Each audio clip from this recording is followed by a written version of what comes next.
অনুষ্ঠান বাড়ির মতো ঝরঝরে ফ্রাইড রাইস বানানো কতটা সহজ এই ভিডিওটা দেখে নিন। প্রথমেই বাসমতি চালগুলোকে আধ ঘন্টার মতো জলেতে ভিজিয়ে রাখুন।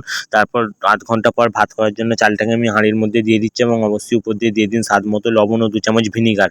আমার এখানে ভাতটা রেডি হয়ে গেছে, তাই আমি ভাতটাকে এখন নামিয়ে নিচ্ছি। ভাতটাকে কিন্তু 80% মতো সেদ্ধ করবেন, তারপর তুলে নিয়ে একটা পাত্রে মিলে রাখুন এবং কড়ার মধ্যে দিয়ে দিন সাদা তেল। সাদা তেল যখন গরম হয়ে যাবে উপর দিয়ে দিন গাজর কুচানো ও বিনস কুচানো। গাজর ও বিনসটাকে বেশ কিছুক্ষণ ভাজুন, যখন ভালোভাবে ভাজা হয়ে যাবে উপর দিয়ে দিন মটরশুঁটি ও ক্যাপসিকাম কুচানো।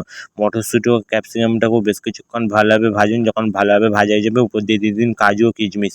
তারপর সব সবজিগুলোকে ভালোভাবে ভাজা হয়ে গেলে তুলে নিন এবং ওই সবজি ভাজা তেলের মধ্যেই দিয়ে দিন কিছুটা পরিমাণে ঘি এবং তারপর দিয়ে দিন একটা গোটা গরম মশলার পাতা ও একটা তেজপাতা। তারপর সেদ্ধ করে রাখা ভাতগুলো কড়ার মধ্যে দিয়ে দিন। ভাত দেওয়ার পর উপর দিয়ে দিন ভেজে রাখা সবজি। তারপর মিক্স করার জন্য অবশ্যই উপর দিয়ে দিবেন কিছুটা পরিমাণে চিনি গুঁড়ো এবং গোলমরিচ গুঁড়ো। তারপর ভালোভাবে মিক্স করে নামিয়ে নিন। ফ্রায়েড রাইস পুরো রেডি অনুষ্ঠান বাড়ির।